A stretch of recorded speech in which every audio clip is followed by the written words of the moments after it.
English teachers, you might find that you have no time for creative writing with all these requirements, essays, short constructed responses, state tests. But I'm here to argue that it's actually the creative writing that we do need in order to get to our end goal. So stick around. I'm going to show you how I do it. Hi, I'm Robin Mellum. I'm a children's book author with Disney Hyperion and HarperCollins. I am also a middle school English teacher, and I've created my own writer's workshop program based on everything that I learned from my editors. I left the teaching field for about 7 years full time to travel around the country, speak to teachers and students about writing. And when I came back to the classroom, I realized that there was a big disconnect between what I learned from my editors and what we're teaching our students. And I discovered that there's this whole art of motivation, of techniques for getting your goals met for the day, for trying out all these different types of writing. And that's what leads to confidence and stamina and ability. And those are so much more important than did you start your sentence with I can infer. I can infer sentences, but I want to show you what I do in addition to that in order to get there so that they're confident they can do these things. Now, I have on my screen here 3 different ways that I incorporate daily writing. And the first one I've talked about a lot here on this channel is my warm-ups that I use. And there's a whole reason why I do them this way. And they do 3 things every time they come in. And the first one is always sentence combining. I'll show you why. Second one is test prep, because there's all those little ticky-tacky things in our language arts requirements that we need to get to. And so I give them one skill and they do it all week long. I don't hop around the skills. We spend a whole week on analogies and really dive deep into it and so on. And then they do a quick write, which is hugely important. I want to show you why I chose sentence combining. I've been trying to figure this out for forever. Why can't our students understand grammar? Why are they not writing sentences that are functional, that are correct? And what I discovered in this research is that it's almost this one here. There's a sentence in here where it says that even their quality of writing deteriorated when you're taught grammar in isolation. So if they learn how to combine sentences and create their own compound and complex, and you can have this natural conversation with them about all the parts of a sentence and what goes here and there, it helps so much. Let me show you what my warm-ups look like. Okay, so when they come into class, I have student leaders who help get this all going, and I have someone who sets the timer. They set it for 5 minutes. And their first slide is always sentence combining. This one I expect absolute perfection on, and I am monitoring them the whole time. Capital letter, comma, conjunction, period at the end.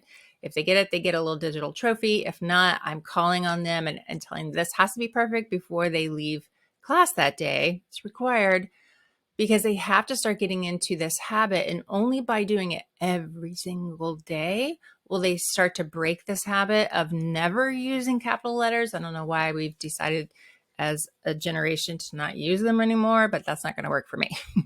And then they do a test prep question, and this whole week here is all about analogies, so they can kind of get used to it and we can have a really good quick impromptu discussion. And then their third slide that they hop to is always a quick write. It's usually kind of like a fun picture.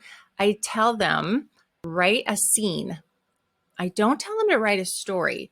And that's because when we tell our, particularly upper middle grade, write a story, they will go all the way back to the very beginning of time one day, and they'll start in their kitchen eating pancakes. I don't know why, but they always do. So I want them in that very moment and to practice different points of view. So whose point of view is it? The dogs, the surfboard, the fish that's in the water? This student chose the announcer that's on the beach and trying to announce this competition. Thought that was a cool one to do. Now, if we hop back to here, we do that every day. It takes 5 minutes. We go over it for a couple of minutes. Boom. It's so motivating for them. They absolutely love their warm-ups, which is strange. I mean, there's a couple of times I have to stop doing them because of whatever's going on, and they get very upset about that. They love their warm-ups. Then in addition to that, once we're moving into like more academic formal writing, I have them practice how to do these short bursts of claim, evidence, reasoning. But before I just jump into this big thing, there has to be a bridge. There has to be a way for them to ease into this concept and be motivated and then do it well. So here's what I have come up with. Let me show you. Yeah. So I use Padlet for this. And the reason why I'm loving this is because I can put them into groups so that I can easily see who has done their answer and who has not. And I also use these as a exit ticket for them to leave the class. I'm calling out their names when they've done the whole thing. And then I keep the first column is always my column where I have the prompt and any information that they're going to need, resources. So they hop in here, they click on the prompt, and they get a piece of evidence. And from that, they have to make an inference, and they have to do it in this very specific way. Then you can close this out. And I always have a sample answer for them so they can hop in here and go, oh, okay, it needs to look like this. It has to be 2 sentences. It has to have these phrases that are in blue here as well. But if they can't remember that, some of them really, really need a lot more help. So I give them these sentence starters. And this is where I leave it for the first week or 2 while we're doing it. Later, I layer in some challenge sentence frames where they're moving into the research shows and things like that. Now, after we've done that, it looks like this. Let me show you the other class. It's so cute. So they have to put their name and then they have to write their answer using these frames, and they can only put an image or a GIF after they've done that. And then they can go and put hearts on other people's, and they can see all the different ways that you could do this and still be correct. And they are truly getting this. So we're going to be moving into challenging them into the next phase of it, and then moving into our research essay writing. But it's very motivating. Now back here, those are the 2 main things that I kind of do on a repetitive basis. And then the one thing that's like my bread and butter, the reason why everything is working so well is because I focus on a weekly writer's workshop. And I'll tell you how I get the time for this. Basically, when I go into plan, I mark off every Wednesday as writer's workshop. In my mind, I'm like, that's what we're doing, unless it's essay time. And then the reading and assignments that we do, I give them on Monday, Tuesday, Thursday, Friday. Wednesdays are dedicated to writing with me and writing a lot. And so when I put this emphasis on it, like it's so important that I'm not even going to assign you other work or homework because I want your brain locked into this. And they start to realize like, oh, she's serious. Okay. She really wants us to do this. So one thing I have in here is that there are student leaders, and I have them read this out loud. They get the class warmed up, and then the leader introduces me and tells them, you're going to pick a skill, you're going to pick a path, and you're going to set a line length goal. Let me show you what that looks like. So they log into Class Kick, and all the information they're going to need for their writing for that day is always in there. This is their welcome slide, and they know they're going to be picking skill, path, and line length goal. In order to pick the skill, they go to the next slide, and these are the 6 skills that I teach on repeat throughout the year. They're so important for all modes of writing. They need to get this and get this quickly. So I really focus on voice, hooks, sentence complexity, big time at the beginning of the year. Then we move into figurative language, vivid imagery, and show, don't tell. So what it looks like on the student end is they go into the path part and choose where they want to go for their writing that day, giving them choice, but limited choice. Like usually in groups of 3, it's really important. Even when you're doing an essay, try and get it into groups of 3 wherever you can. They're doing genre. Some of my students are writing one big long, they've been writing a book since the beginning of the year, and they just continue it throughout. It's amazing. Or they can do rant and rave row where they are writing letters, or Spinner or Dare Drive, and they get to, I love Classica because you can just click on the link and it takes them to this digital spinner and it gives them this really funny prompt. And my students are the ones who actually come up with all the things that go into the digital spinner. It's so fun. They absolutely love it. And then when they get in here, before they write, they have to pick their path and their skill and then draw a line as to how far they want to go. This was from the beginning of the year. I like this one because she put a line, she wanted to go that far, and then she hit it. So she drew another line trying to get even further. So that is how we do Writer's Workshop. I have so much on my channel about how I do diamonds, how I'm motivating them. What do I do with this? How do I grade this? How is this all part of the program?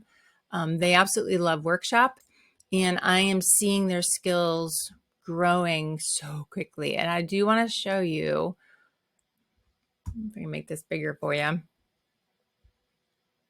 Okay. I'm going to show you two students. This was a student of mine from last year, and this was something, I'll let you read this. This was something that he wrote at the beginning of the year. This is an ELD student. This is not an honor student or anything. Pretty decent stuff. But he told me he really did want to get better at writing. And I said, if you do workshop and you do all these things that I'm telling you to do, you will get better. At the end of the year, I told them, I want you to write another story about a time you were surprised. And he said, can I write a fictional story? I was like, sure. So here was the beginning of his story by the end of the year. I'll let you read that. This actually went on for 2 pages, absolutely made me tear up. It was phenomenal. So much voice, so much confidence, so much sentence complexity in there. This works. So then I asked myself, this year, I wonder, because I gave this presentation to my school, my district asked to show how I'm doing all of this. And before I got this all pulled together, I was like, I wonder if my students this year, if they're already showing growth, because we've only been doing it for like 2 months. So I went and checked one. Sure enough, this is what I was getting at the beginning of the year.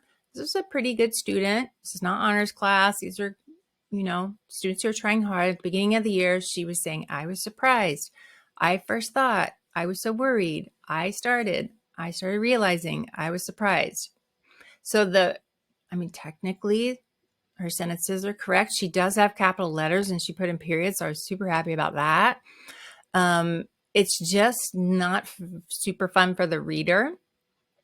But then once we started going through all this with the workshop, she recently wrote this.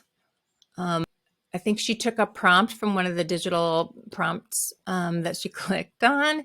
And now she's starting with a complex sentence. She's doing this dialogue that's really authentic. She's got so much voice in this. It's unbelievable. I'm so happy to see so much growth so quickly. And this can happen. It really can. So if you're a principal, if anyone is saying, we don't have time to do creative writing, send them to me. I have things to tell them. Now, before I wrap this up, I did want to point out that when I did this Padlet here, and I have all of these prompts that I give them where I just give them a really short piece of evidence and they start to practice with how to do inferring and basing it on the evidence. What can they conclude? I have 1 week's worth of these that I have written that look like that. And if you just click on the description below, I have that in there for you.